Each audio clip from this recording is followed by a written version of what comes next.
Good afternoon, Ospreys. You're watching Nest News live at the Student Union. I'm Gabrielle Forbes. And I'm Austin Thielen. Coming up on today's show, SDS protests about ICE and UNF agreement. Ron DeSantis appoints new Board of Trustees members. Raises for UNF Admin.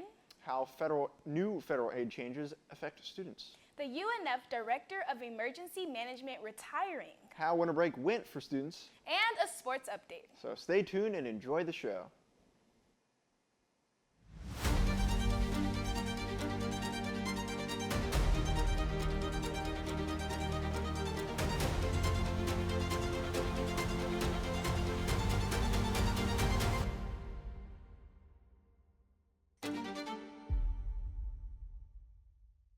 On Monday, January 12th, the Jacksonville chapter of Students for a Democratic Society held a protest against ICE involvement with UNF after Minneapolis woman Renee Good was shot and killed by an ICE officer.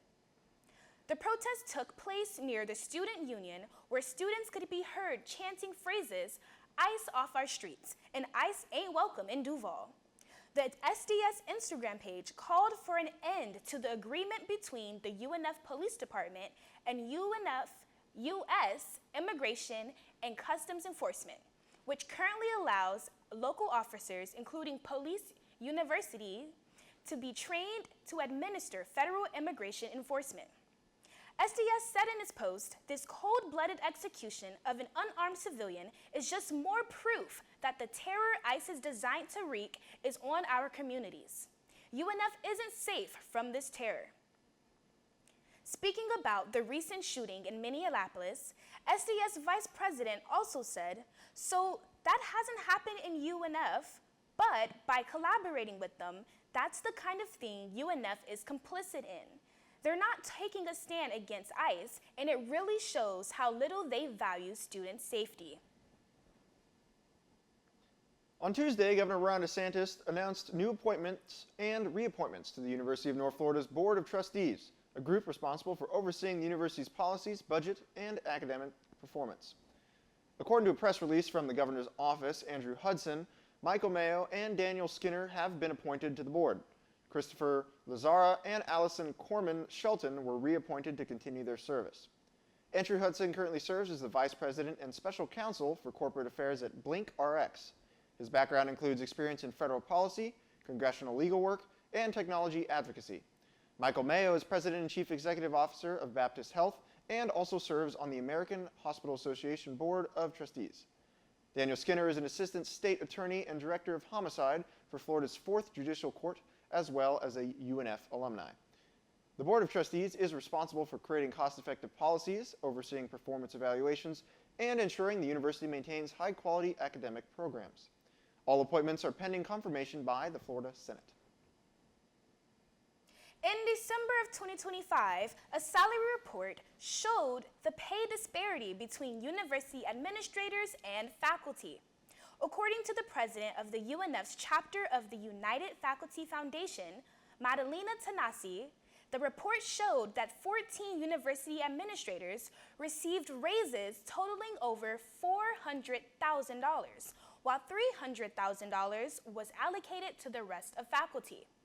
According to a university spokesperson, faculty members have received additional raises totaling $2.9 million since July 2024, as the university works to close pay gaps for employees earning below market rates.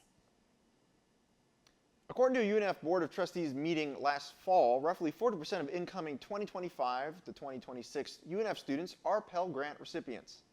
In July of 2025, President Trump signed the One Big Beautiful Bill Act into law, which brought on many changes to the FAFSA application. These new rules will start with the 2026 through 27 FAFSA form, affecting Pell Grant eligibility and potentially lower aid for many UNF students. These changes mostly pertain to the Student Aid Index. Spinnaker reports that students with a Student Aid Index equal to or greater than twice the amount of maximum Pell Grant award that will not be able to receive a Pell Grant. According to Financial Student Aid, the maximum award amount for the 2026-27 year is $7,395, meaning a student's student aid index must be less than $14,790 in order to qualify for a Pell Grant. FAFSA will also no longer accept family-owned businesses, farms, or commercial fishing business and related expenses as claimable assets in the Student Aid Index. UNF is currently waiting to hear from the U.S. Department of Education and provided no further comment on the matter. University of North Florida Director of Emergency Management Bob Greenlaw will retire on January 30th after almost 9 years. He's been helping shape safety at UNF since 2017. He's worked closely with counselors and campus police to establish safety measures, including a reunification center system, a designed safe space for families and students to reconnect after an emergency. He takes pride in how far the university's emergency management program has come. You can read our feature about him and his career on our website. The spring semester is here and students are returning for new classes and opportunities. But how do they spend their winter break? Reporter David Green has the details. With the spring semester kicking off this past week, new and returning students are getting back into the school rhythm. I went around and I asked some students what they did over winter break. Yeah, so the first half of winter break, I actually went on a trip to Southeast Asia. So I spent that with a college campus group here that was sent by UNF. And then I also came back for Christmas, and then I got to spend time with my family over Christmas break. And then we did a trip to Miami to go see the Miami Dolphins versus the Tampa Bay Bucks play. So yeah, so I'm a nursing student, so I'm pretty stressed about my classes. Sciences are hard sometimes, but I also really do enjoy getting to know more about the human body. So I'm also just as excited, as stressed going into the semester, but it'll be really good. We just all spent time together. I played Super Mario Bros. With my grandfather for a bit and just opened presents on Christmas, cooked a bunch of food, went and spent New Year's Eve with some friends. I feel really good. It's been crazy because I'm a music ed major, so it's just a lot of stuff. I'm doing the opera this year, so we're really busy. We're gonna kick it up into high gear. Went over to Orlando and just relaxed. Yeah, it was really good. I'm super excited. I have one in person and the rest are online, so I'm really excited to just chill and not have to be out and about all the time. And I'm on the track team, so I'm really excited for that season coming up. Yeah. As everyone gets back into the swing of the semester, we wish you the best of luck with your classes. I'm David Green, Spinnaker TV. And now let's go to Ryan for your weekly sports update. Hello everyone, I hope your semester is off to a great start because the UNF athletic teams are definitely excelling early on in their ASUN slates. So let's get right into this week's UNF Sports Update.